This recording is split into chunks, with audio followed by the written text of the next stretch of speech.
In this way they were enabled to trace Thumbietot all the way to the heath in Sonnerbo township.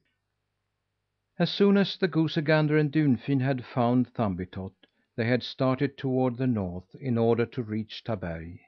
But it had been a long road to travel, and the darkness was upon them before they had sighted the mountain top.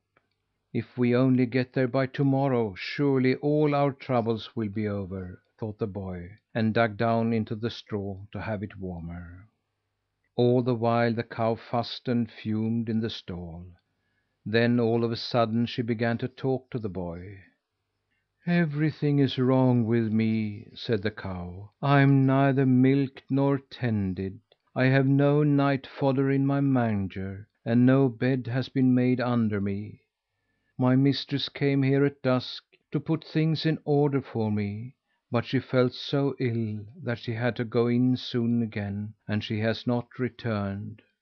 "It's distressing that I should be little and powerless," said the boy. "I don't believe that I am able to help you."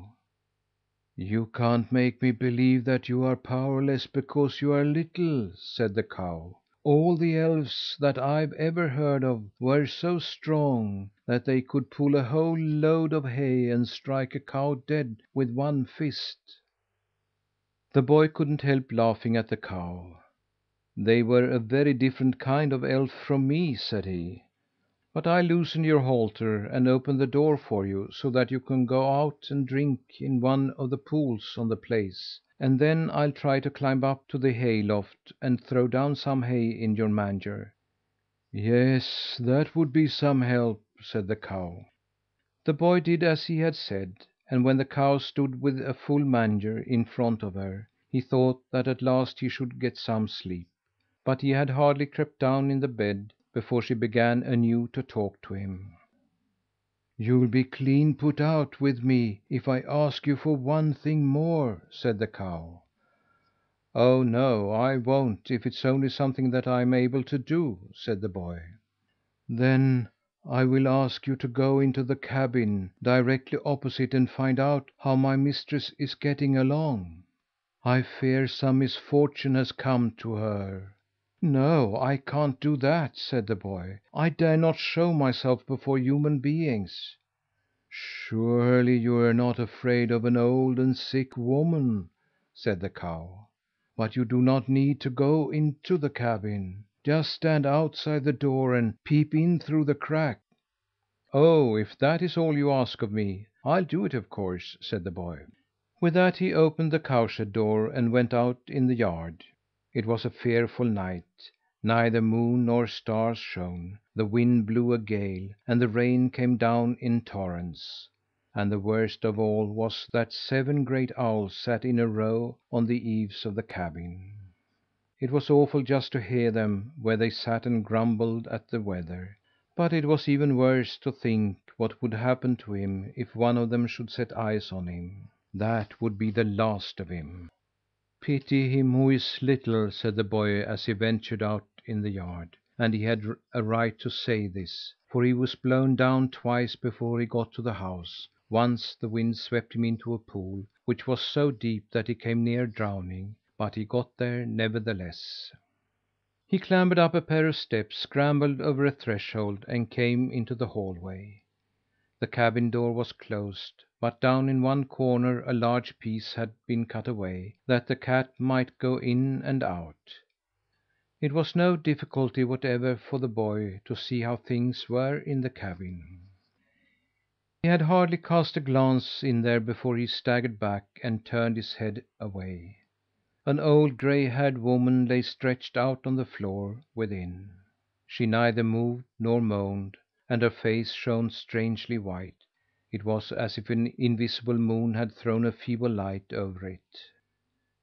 The boy remembered that when his grandfather had died, his face had also become so strangely white like. And he understood that the old woman who lay on the cabin floor must be dead. Death had probably come to her so suddenly that she didn't even have time to lie down on her bed.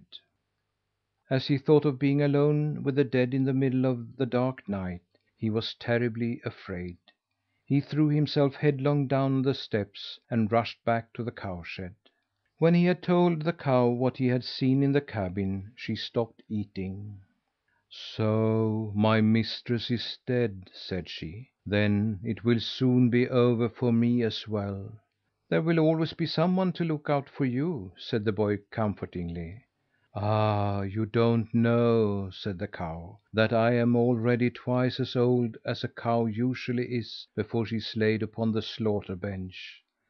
But then I do not care to live any longer, since she in there can come no more to care for me."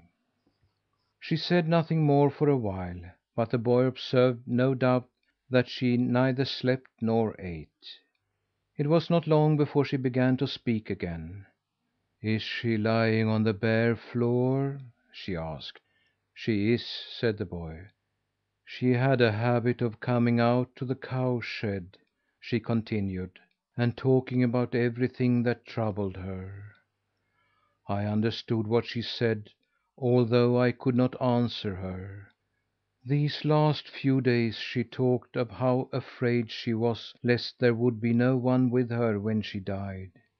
She was anxious for fear no one should close her eyes and fold her hands across her breast after she was dead.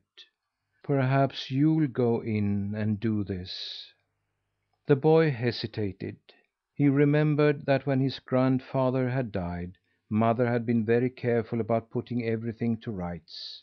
He knew this was something which had to be done, but on the other hand he felt that he didn't care go to the dead in the ghastly night. He didn't say no, neither did he take a step toward the cowshed door. For a couple of seconds the old cow was silent, just as if she had expected an answer. But when the boy said nothing, she did not repeat her request. Instead, she began to talk with him of her mistress. There was much to tell, first and foremost about all the children which she had brought up. They had been in the cowshed every day, and in the summer they had taken the cattle to pasture on the swamp and in the groves, so the old cow knew all about them. They had been splendid, all of them, and happy and industrious. A cow knew well enough what her caretakers were good for. There was also much to be said about the farm. It had not always been as poor as it was now. It was very large, although the greater part of it consisted of swamps and stony groves. There was not much room for fields, but there was plenty of good fodder everywhere. At one time there had been a cow for every stall in the cowshed, and the ox shed, which was now empty, had at one time been filled with oxen. And then there was life and gaiety, both in cabin and cowhouse. When the mistress opened the cowshed door she would hum and sing, and all the cows lowed with gladness when they heard her coming. But the good man had died when the children were so small that they could not be of any assistance, and the mistress had to take charge of the farm and all the work and responsibility. She had been as strong as a man, and had both ploughed and reaped. In the evenings, when she came into the cowshed to milk, sometimes she was so tired that she wept. Then she dashed away her tears, and was cheerful again. "It doesn't matter. Good times are coming again for me too, if only my children grow up. Yes, if they only grow up." But as soon as the children were grown, a strange longing came over them. They didn't want to stay at home, but went away to a strange country. Their mother never got any help from them. A couple of her children were married before they went away, and they had left their children behind in the old home. And now these children followed the mistress in the cowshed, just as her own had done. They tended the cows and were fine, good folk.